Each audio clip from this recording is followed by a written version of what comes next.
If I were to show you these 3 robots, you might go, hey, those are some pretty cool robots, man. But if you are the kind of person who would say that, then I have a hunch you'd be much more excited by them if I gave you all the pieces of these robots and said, here, make your own out of these. Because customizable toys were easily one of the coolest things about being a kid. And, they're still pretty awesome as an adult.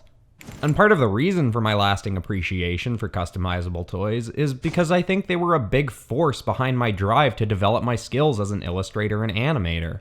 I don't know that I would have gone down the road to becoming a decent artist if it hadn't been for a little push from crazy customizable robots.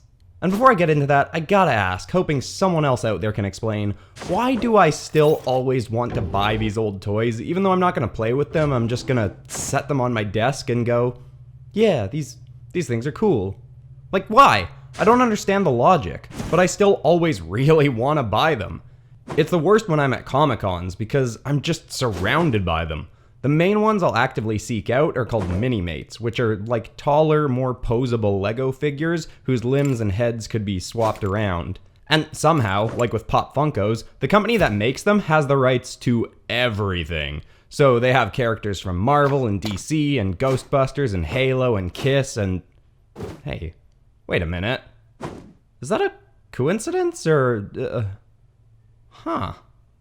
Never noticed that.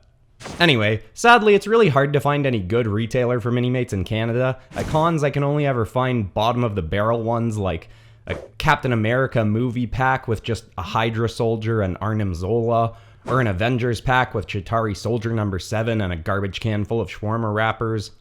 But anyway, of the toys I was super into as a kid that helped me grow into an illustrator and animator, those weren't the top of the customization list. Right up there at the tippy top were definitely Medabots and Zoids. 2 old TV shows from my childhood that were both incredible toy fuel. On a surface level, they were 2 variations on the same awesome concept. Customizable robots who beat each other up for sport. The only major difference I can recall, though I'm sure there were many, is that Medabots were humanoids and Zoids were animaloids. And I think usually prehistoric animals.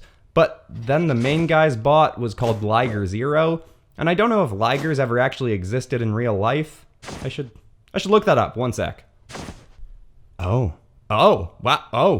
Okay. Well, that's me proven wrong. They're not even prehistoric, they exist today. That's crazy.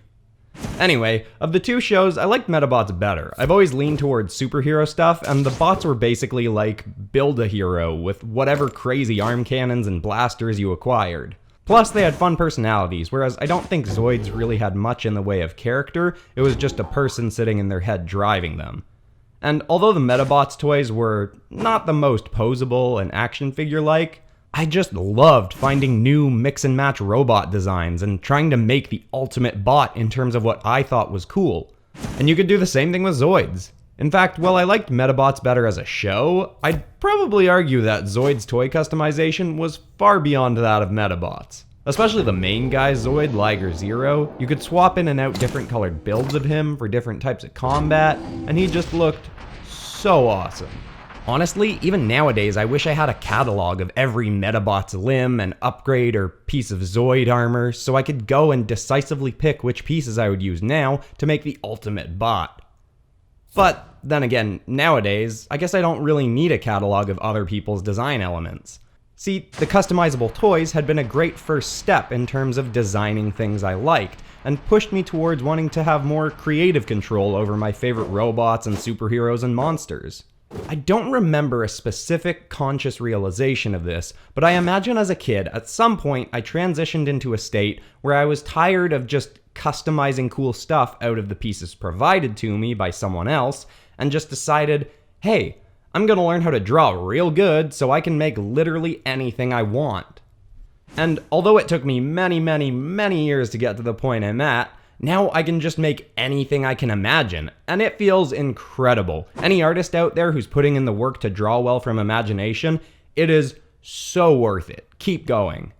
And the better at visual design and concept art you get, the cooler and cooler characters you can make. I'm always still trying to learn more and practice and get better, so someday I can be designing mechs as awesome as the stuff I see out of Medabots and Zoids and Gundam, which is a franchise I would have wanted to talk about in this video because I think they look so incredible, but I've never actually watched the show or read the manga or anything. It's on my list, I will get to it.